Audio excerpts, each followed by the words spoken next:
రిషిక తల్లి పిల్లల hospital doctor K Jyothi Reddy స్త్రీల మరియు ప్రసూతి వైద్య నిపుణురాలుచే స్త్రీల అన్ని ఆరోగ్య సమస్యలు నార్మల్ డెలివరీ సిజేరియన్ డెలివరీ చేయబడును.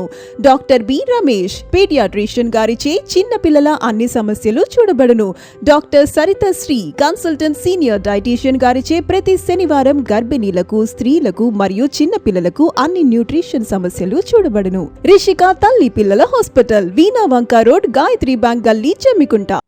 ఇల్లంతకుంట మండలంలోని జిల్లా పరిషత్ ఉన్నత పాఠశాల హుజురాబాద్కు చెందిన గంగిశెట్టి మధురమ్మ మెమోరియల్ ట్రస్ట్ వ్యవస్థాపకులు జగదీశ్వర్ రిటైర్డ్ టీచర్ పాఠశాలలో 9వ తరగతి మరియు 10వ తరగతి చదువుతున్న విద్యార్థులకు 90 డిక్షనరీలను పంపిణీ చేయడం జరిగింది.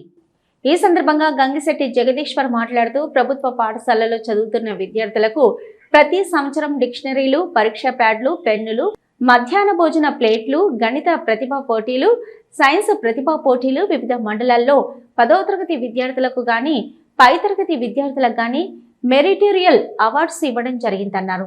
అలాగే ఇల్లంతకుంట పాఠశాల యందు చదువుతున్న 9వ తరగతి మరియు 10వ తరగతి విద్యార్థులకు డిక్షనరీలు పంపిణీ చేయడం జరిగిందని, అలాగే ఇల్లంతకుంట మండలంలో మార్చి 2025 10వ తరగతి విద్యార్థులు ఎవరైతే మండలంలో టాప్ 10 గా ఉన్నారో వారందరికీ కూడా మెమోంటోలు మరియు అవార్డ్స్ ఇవ్వడం జరుగుతుందని తెలియజేశారు. ఈ సమావేశానికి మండల విద్యాధికారి రాములు, జిల్లా పరిషత్ ఉన్నత పాఠశాల ఇల్లంతకుంట ఇన్ఛార్జి ప్రధానోపాధ్యాయులు వేణు, సత్యము, సమిరెడ్డి, సురేషు, రామకృష్ణ, శంకరు, రాధికారాణి, సుధాకర్, ఎంఏ ఐలయ్య, లక్ష్మణాచారి, పరమేశ్వర్, విశ్వతేజ పాల్గొన్నారు. 10th క్లాస్ విద్యార్థులకు మెరిటోరియస్ అవార్డ్స్ ఇస్తున్నాను. ఎవ్రీ మండలం నుంచి ప్రతి 10 మందికి toppers, the top 10 members of the mandal. Only government సెక్టర్లో చదివిన విద్యార్థులే, అంటే జిల్లా పరిషత్ కావచ్చు, గవర్నమెంట్ కావచ్చు, ఈ మోడల్ స్కూల్ కావచ్చు, కేజీపీ కావచ్చు, ప్రైవేట్ ఇలా ఇంక్లూడ్ చేయలేదు. అంటే నేను ఏ కార్యక్రమం చేసినా అందులో ఓన్లీ గవర్నమెంట్ పిల్లలను మాత్రమే, వాళ్ళకు మాత్రమే ఈ కార్యక్రమాలు చేస్తున్నాను. మరి విద్యార్థులకు మీకు నేను ఈ టాలెంట్ టెస్టులు ఇవన్నీ ఎందుకు పెడుతున్నా అంటే మీలో కొంత నాలెడ్జ్ ఇంప్రూవ్ కావాలి, చదువు అనేది ఎక్కువ కావాలి అనే ఆలోచనతో ఈ టెస్టులు పెట్టడం జరుగుతుంది, ఇవి ఇవ్వడం జరుగుతుంది. మరి విద్యార్థులు మీరు బాగా నేను ఇవే కాకుండా జనరల్గా సామాజికంగా చాలా కార్యక్రమాలు చేస్తున్నాను. వృద్ధులకు దుస్తులు ఇవ్వడము, అన్నదానాలు చేయడము, తర్వాత మెడిసిన్ హాస్పిటల్లో ఉండి ఉన్నటువంటి ఇన్ఛార్జ్ వేణుగారు మీ ఇద్దరం కలిసి పనిచేసినాము. ఎందుకో ఆ సారు ఎక్కడున్నా సుధా నేను చేసే కార్యక్రమంలో మొదటిసారిగా మా పాఠశాలలో ప్రారంభం కావాలని చెప్తారు. ఎందుకంటే ఆయనకు పిల్లల మీద ఉన్నటువంటి ప్రేమ అంతా, అంటే మన గవర్నమెంట్ సెక్టర్లో చదివే పిల్లలకు ఏదో ఒక సహాయం చేయాలి, చేసే వాళ్ళకన్నా ఎంకరేజ్ చేయాలనే ఆలోచనతో నన్ను ఒకటి కోరాడు. అంటే ఇప్పుడు ఈ సంవత్సరము నేను ఇదే స్టార్ట్ అన్నట్టు ఈ ప్రోగ్రామ్, అంటే విద్యాపరంగా స్టార్ట్ చేసినటువంటి ప్రోగ్రామ్ ఇది.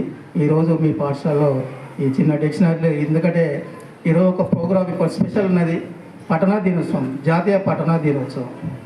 జాతీయ పఠనా దినోత్సవం అంటే మనకు తెలుసు, ఇప్పుడు మన శరీరానికి వ్యాయామం ఎంత అవసరమో మన మెదడు కూడా చదువు అనేది అవసరం.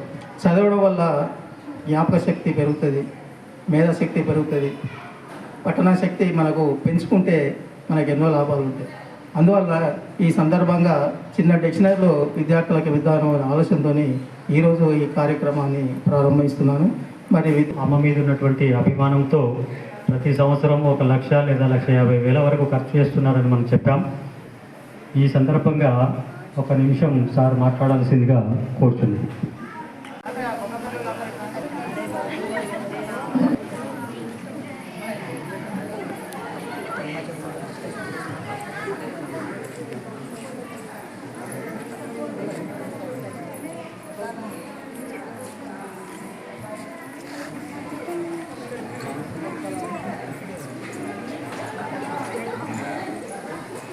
టెన్త్ బాయ్స్ అందరు నిలబడ